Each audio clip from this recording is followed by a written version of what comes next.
Hello Cat Army, FSUA Gaming here, bringing you guys a super cool build video. This one is the Cybergun M249 featherweight machine gun. Now one of the things I love about this thing is it's just a beast. It's intimidating, it's cool, and it's plastic, so it's lightweight. So I know a lot of people will see that as a negative, but I can run around with this thing all day shouldering it compared to the A&K version. So before I start ripping apart this gun and taking it apart, I want to get a base reading on the chronograph. So I'm actually going to be testing it with a 1100 milliamp 11.1 volt LiPo with some 0.20 gram BBs and a Lancer high cap magazine. So let's go to the chrono.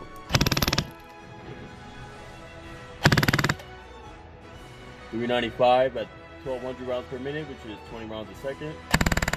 So as you can see, the performance isn't that bad, but one of the things I love about this gun is taking it apart. Super fast, super easy. So just like the real one, you push this down right here and it unlocks the barrel, so you can actually just slide it out with the hop-up system.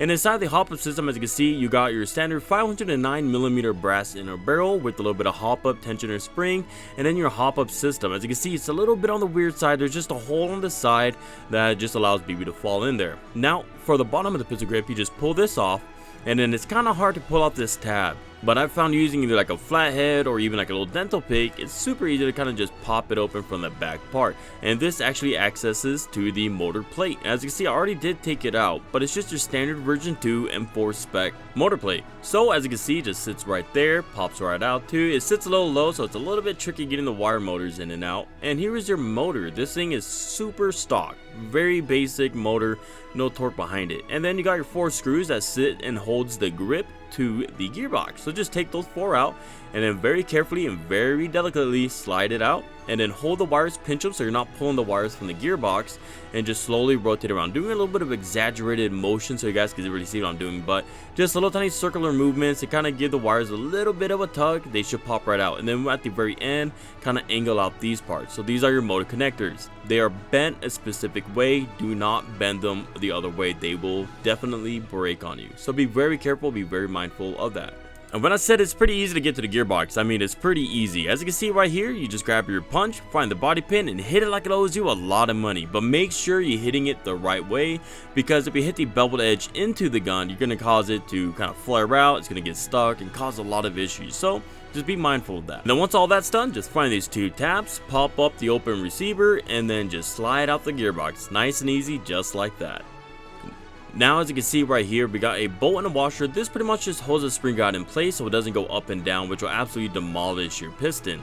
And then we got a proprietary spec M249 air nozzle, and as you can see, in comparison to a version 2 M4 one, it's pretty different. So for the upgrade parts, we got the EMG Helios 13-to-1 high-speed gears that come pre-short stroke from factory, paired with the 480 bucking that we'll be installing once we get the bull gear hop-up, the 509mm Prometheus 6.03 Type 4 underbarrel, the AOE mod piston from the Real Deal Airsoft, a SHS the M130 to give us the FPS back since the sector is short-stroked, some nylon AOE spacers for some AOE correction, an FPS soft air piston head, and then we also got the amazing Real Deal 29K 18 TPA Golden Boy, paired with the version 2 hybrid MOSFET that'll give us total overhaul the whole gun, and it'll also allow us to adjust the rate of fire without taking apart the gears and swapping things out. And then the most essential part for feeding in a higher RPS gun is super tap-and-play springs from the Real Deal Airsoft. So anyways, let's get right into the disassembly and upgrade.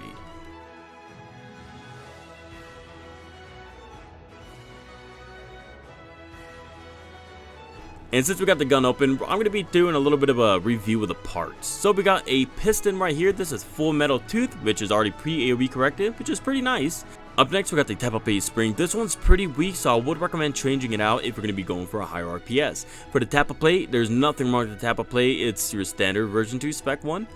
And then for your air nozzle, it is a proprietary M249 one, as you can see. And then also with the cylinder head, same thing. As you can see, it's an elongated nozzle. And then you got your basic anti-reversal latch. And then for the trigger, it is proprietary since it uses a bar to actually stop the trigger from moving for its safety purposes. And then for the electrical part right here, we got your very basic trigger system. And then for the shimming, as you can see, is pretty bad. There's a lot of play between each gear, and since it's bushings, we should be looking for about the 0.1mm vertical play up and down. So this is definitely something that we gotta fix. But before we start building the gun, you know we gotta clean out the gearbox. So I always use some 91% isopropyl alcohol, just like this one, and just wipe down the whole innards and the outside of the gearbox shell, just to make this gearbox shell look brand spanking new before we start the build. Because sometimes even just a little bit amount of lube can actually throw off your shim job. So if you're gonna be building a gun, just make sure you clean it out and do it right the first time. While doing bevel to pinion shimming, I noticed that I got a lemon of a bevel gear, so watch the part where my fingers are touching. Did you see it? Watch it one more time. So it's spinning independently from the gear, which just means that when you install it, your gun's not going to shoot.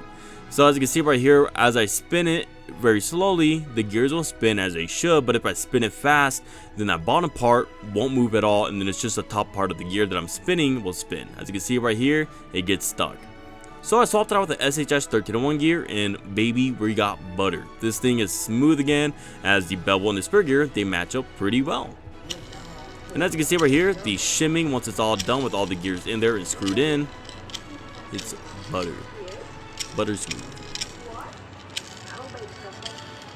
And next up, we're going to be installing the Prune version 2 hybrid MOSFET. So I actually went with this MOSFET because if we needed to actually reduce the rate of fire to make it legal at certain fields or increase it, we can, without having to change out the gears and motor and everything like that.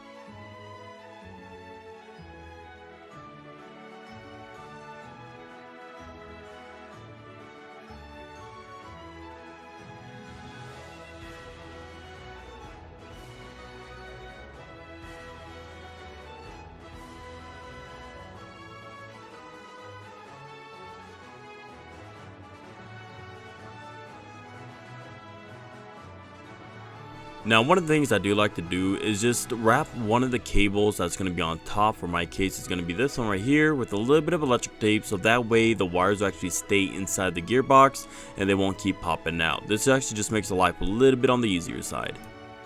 And so that this gun doesn't actually have a selector plate or selector switch, we actually painted the top part white, so that way when it's installed into the gun, we can actually still see the selector plate from the outside and still adjust it with a flathead screwdriver. And then we're going to be installing the FPS soft air piston head. Now, a lot of people rave about these ones for anything high speed, as it's light reduction, and the holes in the front as the piston goes forward will actually swell out the O-ring, so giving you even better air compression. So we went with this one, and I will say I actually like it, and I will be carrying these in the future. So as you can see right here with the compression, it's pretty good. I'm actually really happy with the performance of the piston head and this O-ring.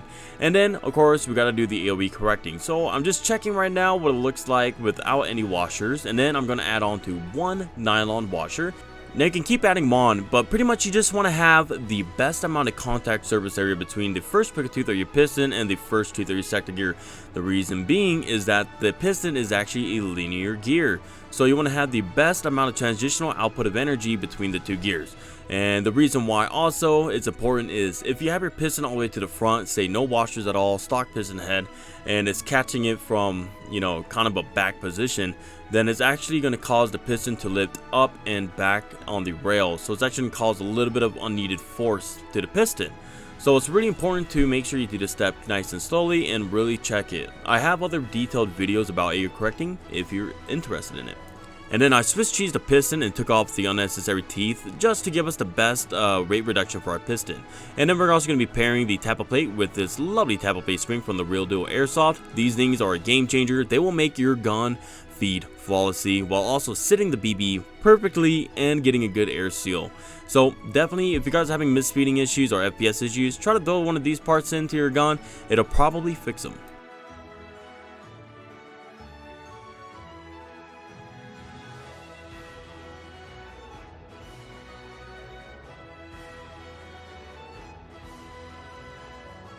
And then we're going to be using the SHS 130 spring to give us the FPS back from the 4 stroke teeth from this gear set. Now that's also why I also only shaved 2 teeth off, just in case if I wanted to swap it out with the SHS sector that's so short by 2 teeth instead.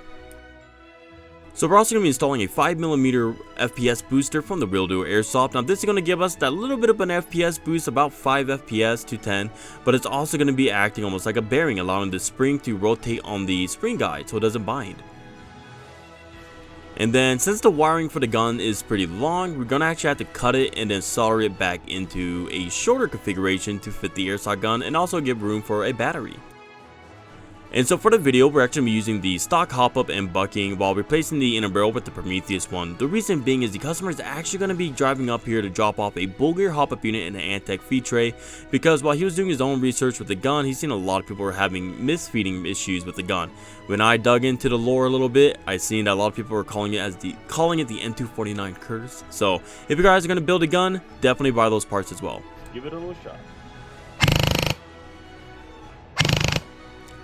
And as you can see right here, I'm having some misfeeding issues with my high cap, and then I shot my chrono. So it was a fun day, but it was shooting about 365 FPS. No! My chrono! Oh! Well, on the bright side, I got the FPS reading, but now we won't get the RPS reading. So after I cried in my bed a little bit, we woke up to test out the gun. Good morning. It is morning time now, and we got the gun. And let's do some shots in the daylight so I can actually see my BBs. Alright, so I worked with the hop up. I noticed that the feed tube, the actual hole was a little bit on the smaller side. And so I actually just filed it out a little bit bigger, and now the gun feeds pretty solid now, even with my poopy high cap. So let's give it a shot. We got this mannequin right here. He's about 20 feet away. So let it rip. After I put the battery in, that will definitely help. So give it a shot.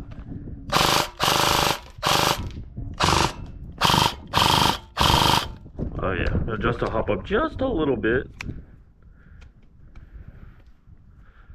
But she's shooting pretty good.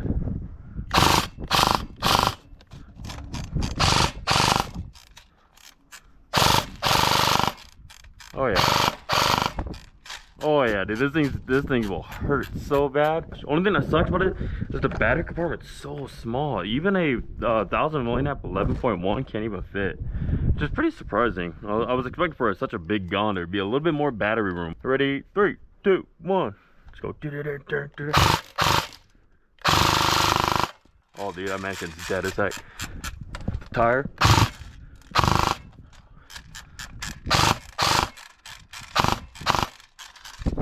Pretty much out. Let's go fill some more up and let's go give it another shot.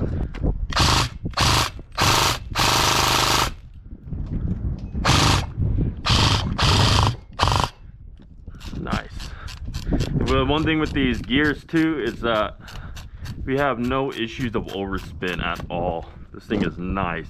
It's got a super cool freaking oh look at that. See if I can get some range. So shooting up into the little canyon pit. Today is not my day. Oh, beans. Look at that. That was all my BBs I had. Alright, anyways, let's give it a couple shots right into there. Oh my lord, that shoots pretty far for an LMG, huh? Nice.